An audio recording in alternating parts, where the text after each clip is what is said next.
Oh, hello. Fancy seeing you here on a Monday morning, but glad you could join us. Welcome to Monday Morning Coffee with Inside the Firm. Each week we will be interviewing local, regional, and national business leaders to give you an inside peek into how they lead their businesses to success in an ever-competitive business climate. So pour yourself a hot cup and enjoy the show. Welcome to another episode of Monday Morning Coffee with Inside the Firm. Today I have a very special guest all the way from Georgia. Her name is Chantay Golson, and she is the owner and operator of Purpose Community Therapeutic Services. She services children, adolescents, and adults through therapeutic services. She specializes in depression, anger, behavioral problems, relationships, breakups, and assesses depression inventory, ADHD, and anger management evaluations for adolescent, adults, and more. Welcome to the show. Thank you for having me. Yeah, thanks for reaching out. How about let's kick this off with, tell us about how you became into being a small business owner. Well, I've always had an entrepreneur hat, even as a young lad. And so my particular focus was on harvesting my particular gifts and skills that I noticed as a young person due to the practicality of people coming to talk to me and for me to listen to their problems, yet I'm a kid and they are an adult. So I've always been wise for my age, but on the flip side, I've always had a business and organization skill set. So with that being said, I included both of those particular matters. I knew that I wanted to be an entrepreneur. I knew that I wanted to be a helper for people as well, to help them to have mental wellness, peak performance, energy, and just to help them to navigate through the waters of life. And so those two merged together, became the marriage of the company, Purpose Community Therapeutic Services, as well as our foundation, and to include our coaching business, which is Chantay Golson International. Yeah, tell me a little bit more about the company I didn't mention, and I apologize for that. Which one came first, or did they kind of coalesce at the same time? Well, Purpose Community Therapeutic Services came first, and I scaled that business probably within 2 to 3 years of opening it to 4 locations in the state of Georgia. Oh, wow, that's incredible. And you started this, is this all by yourself? You just one person, and then just grew it from there, huh? Yes. Do you have a background then in psychology or, therapy? Where did that come from? Yeah, absolutely. I'm a psychiatric therapist, or some people call us shrink. Some people call us psychotherapists. Yeah. So I'm a state board licensed professional counselor, in which I provide services under the mental health umbrella as a medical provider. Beautiful. What are some of the challenges and triumphs that you had now as a successful business owner? Obviously, you've obviously grown your businesses, which is always great. But when you started them up, like what are some of the things that you went through that maybe if you could share with us and the audience that they could then avoid possibly just by hearing it through you? Mm-hmm. One of the key components, I believe, is operations. Making sure that your operations is connected with your ongoing goal, not just where you are at that moment, but where you're planning to go. So it's very important. I teach a lot of my executives and my business owners as their coach. I teach them the understanding that you are not where you are right now. And so you want to look ahead. And so in order for you to look ahead, you must put every chess piece in place. You cannot put a person who is inefficient, who is just now learning, who does not understand the course of action of where you're going, because your right-hand man or right-hand woman has to be someone that is in tune with you, your thoughts, your feelings, knowing your next step. And so some people would say, well, how would this individual know me just like that? Well, there are certain key characteristics that you look for in an individual when you're hiring. Okay. So first of all, you hire based on your need. You don't hire based on what you're good at. Right? Yeah. Oh, 100%. Even with a business partner, I have a business partner, and that's one of the things we tout all the time is that he fills the gaps that I don't. He has the skills, whatever skills I don't have, he fills those, and sometimes we trade places in that respect too. Do you also provide that, where are you helping maybe new business owners ever, if their partners, kind of work through that or find somebody else? Do you offer those sort of things to coach people? Because I think I think that is something that people don't realize right away if they're going to go start a business or even start to hire people, of what they're really looking for. Mm-hmm. Yes, I have serviced people who are aspiring business owners and new business owners as well, and helping them to understand the key components of what they need to put into their business at different levels. So yes, and key partnership is kind of just like a marriage. We don't look at it that way, but if you are married, you understand that communication is the key. That's the first and the foremost ultimate bulletproof weapon you have. And if you can communicate, you can get through anything. Being assertive. So assertive communication is the highest form of communication. And we know that communication is verbal and nonverbal. So when we look at partnerships inside of the business, we have to be on the same page. We have to have the same goals as if we were in our personal marriage. We have to have the same aspirations. And so how do we know we have the same? We communicate, we dialogue, and there's an effective way, again, to dialogue, and that's assertive communication. That's me sharing in a good, calm voice how I am feeling about a certain thing that would give me the higher ratio to complete the transaction of communication from one brain message to the other. Rather, in other forms of communication, aggressive, passive aggressive, and passive are means that keeps us from communicating effectively. If I put it in layman's terms, if we use assertive communication, we can get closer to resolving the issue real fast. If we utilize those other methods, we're going to have a lot of bump in the roads and barriers that we can't cross over because we're not hearing one another. And a lot of times we close ears to the person who makes us feel like we need to be defensive. If you are saying you're the problem, that person is closing you, tuning you out already. What's better language? What is the better, instead of saying those things, what is the best language? What are some other examples of language that people could use to disarm them? Because I feel like what you're describing is you're helping them put up walls almost immediately, right? And then they're starting to push back. Yeah. So the language, the effective language is called assertive communication. And I provide a formula or a sentence structure that helps people to understand, how do I practice? How does this become my second nature? So we must first understand that consistent practice is the key.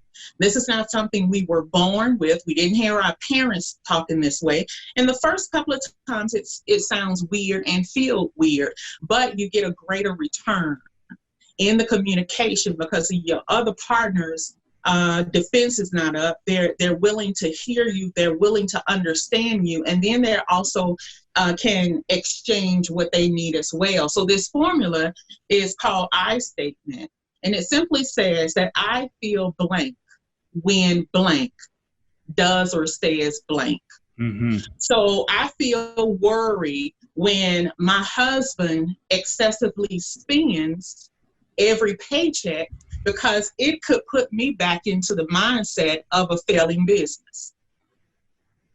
Yeah, mm-hmm. That's spot on. No, that's I actually recently did a little bit of therapy because of the COVID situation. It's just it really a bunch of different people affected them in a bunch of different ways, and I think having isolation and then all of a sudden you and your spouse are always on top of each other. We have 4 kids. Mm-hmm. So we had to work through the things ourselves. And that was one of the things my therapist told me was it's not using that kind of language is much more important. Just being assertive and explaining how something makes you feel. I feel this way because of what you said, and working it out is much better. So disarming those people, I think, is super important. Right. When it comes to COVID and everything, the economy kind of taking a crap, so to speak, and we're looking at some rough times ahead. Have you had any experience coaching business owners from a mental health standpoint due to this and worrying, and how are you tackling that?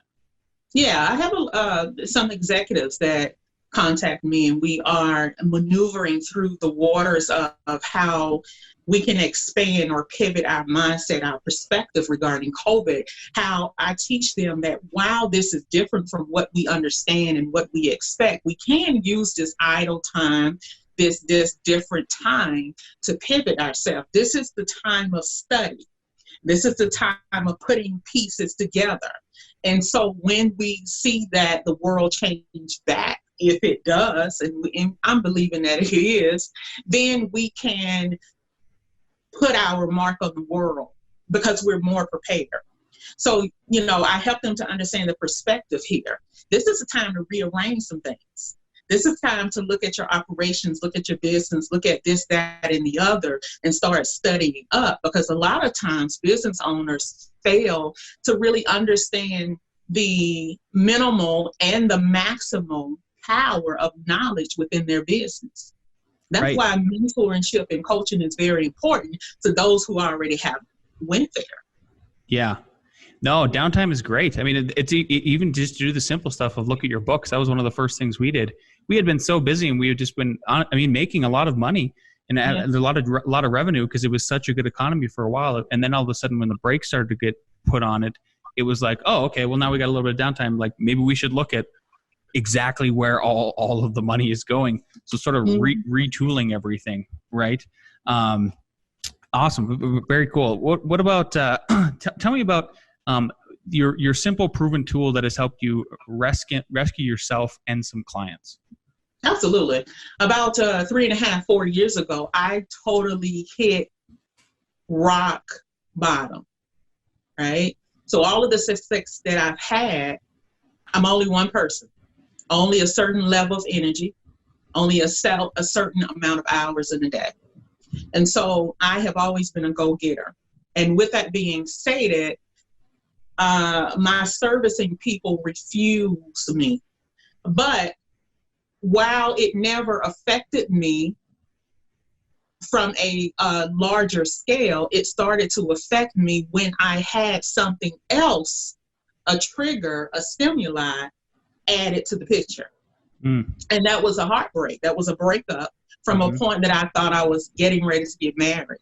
And from a woman's perspective, maybe men too, when you are at a certain place and pieces are being collectively added to the lifestyle that you desire, and when it's taken from you, it does something really bad to your emotions. And so, I grieved indirectly.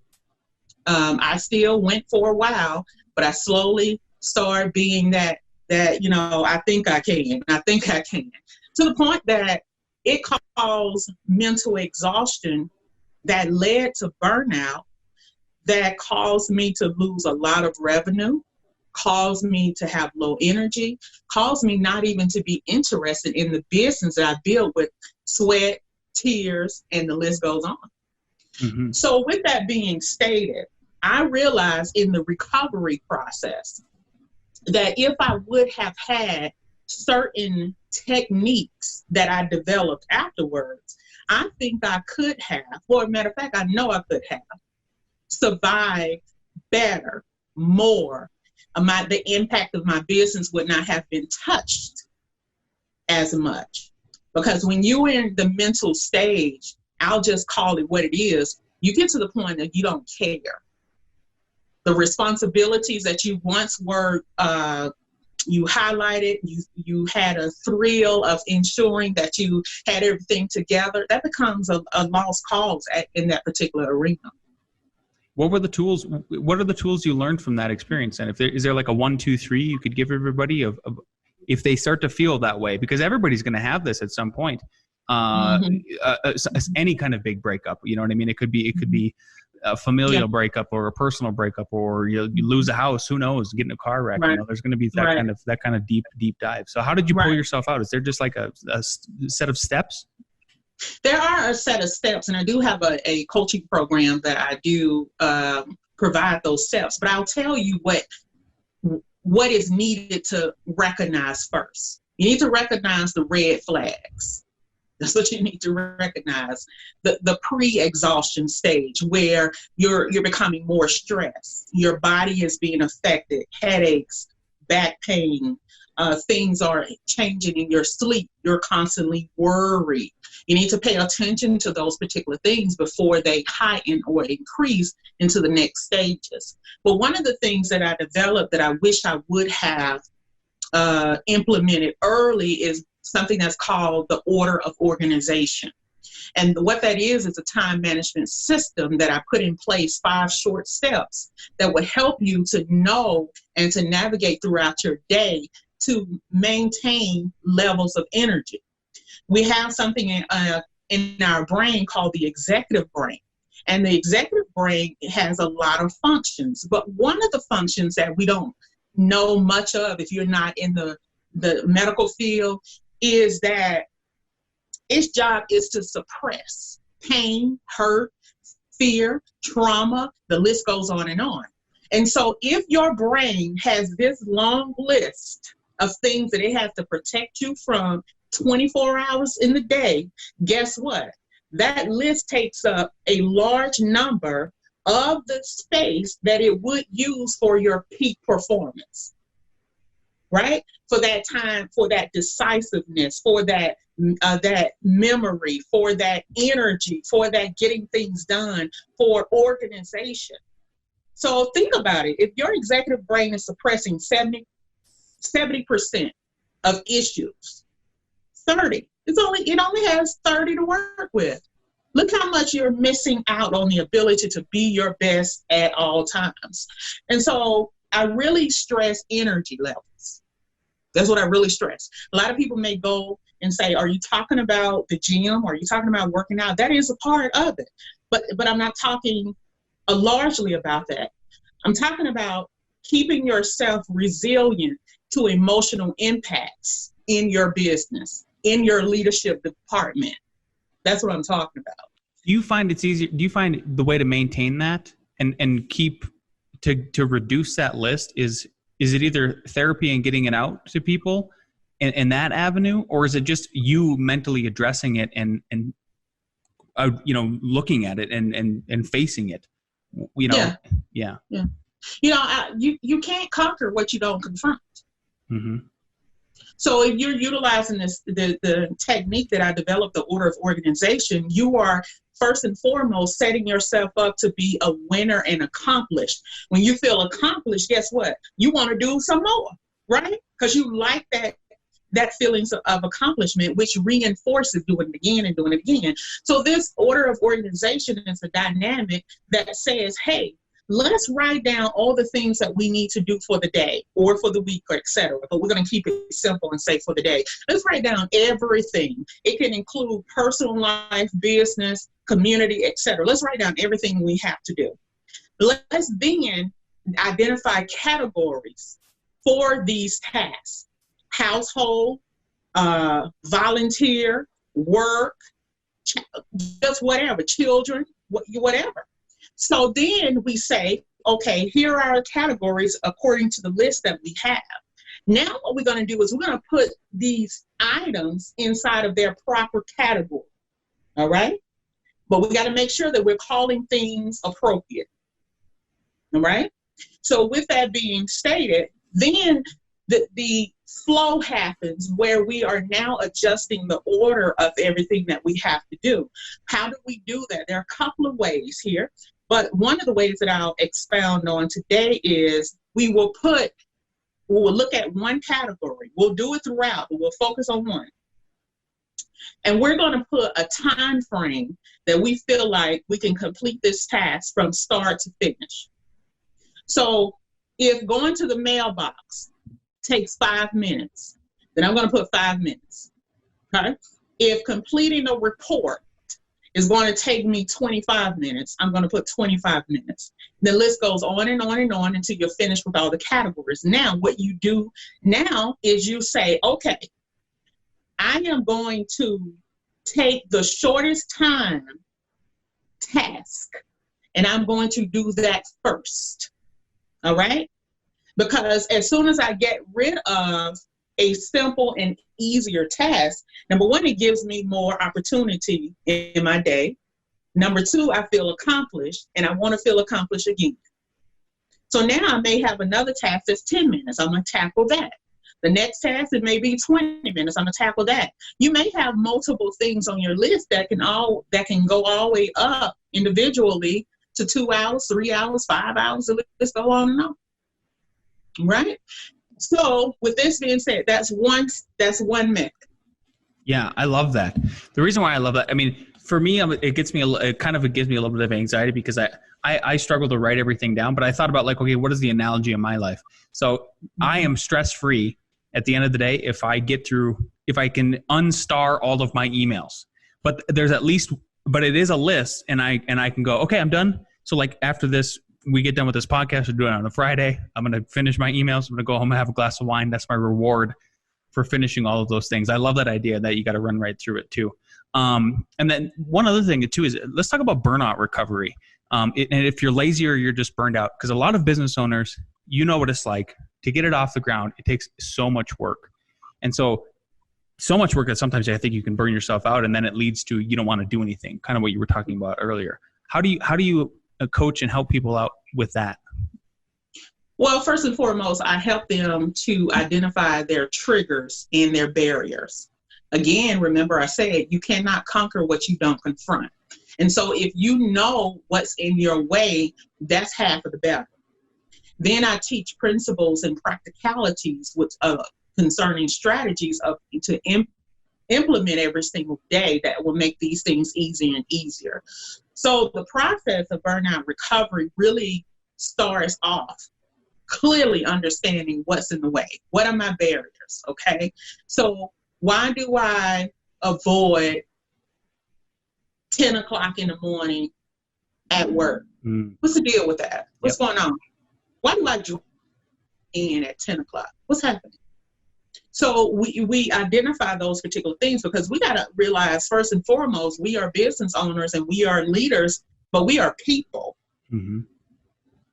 And you're not exempt from the world and all of its particular things that causes triggers. So what are my triggers? What are my obstacles, my barriers? Let me tackle those. Let me understand the root cause of those. Let me understand the confirming beliefs of those. Okay? So the confirming beliefs are the things that I do, I say, I think, I interpret, that's built upon that root cause, what I'm thinking or what's going on. So we go through a lot of practicality. We go through some concepts of therapy as well, because I have to help them to understand some things. And then we start putting in those practical things that you can immediately see as you begin to practice so that it can become your conscious, and then it can help you to kind of master your particular situation. How do people know when to go to you? You know, I feel like do you find them, or how does that work? Well, we do advertisement, word of mouth, things of that particular sort. But ultimately, yeah, there is a system there because a lot of people feel like they're not burned out. Right. And a lot of executives and business owners, and I'll go ahead and just put it out there, are prideful. I can't let anybody know that I'm depressed. Mm-hmm. I can't let anybody know that I have anxiety and I can't. So a lot of pride gets in the way. So it is only when they realize they need help is really when I can help them. I can't go knock on everybody's door. If I could, I would, because I really have a heart to help people heal. Oh, absolutely. I mean, when you first started talking, when you first started interviewing, like I got the sense, and it just makes sense. For you to do this kind of service and to grow it, you really have to have a passion for it. I mean, it's got to be deep in your soul. I have to imagine that. If I'm putting words in your mouth, I apologize, but that's what it seems like to me. So, and I would encourage anybody else who is listening to, you got to get rid of that pride. I'm really thankful that we did, and I ended up talking to a therapist for just a couple sessions. And there honestly wasn't anything major going on in my life, but it gave me the tools, just like you've been talking about how to better better address situations and be less confrontational, because that's a major problem that I have, is that it's you when I should be talking about, hey, this is me and this is how I feel, just so you know, that's how that you're making me feel in that way. So that's great. Why is the mental health wellness of, this might sound like a very childish question, but tell us why is the mental wellness of business owners so important? Oh, lots of reasons.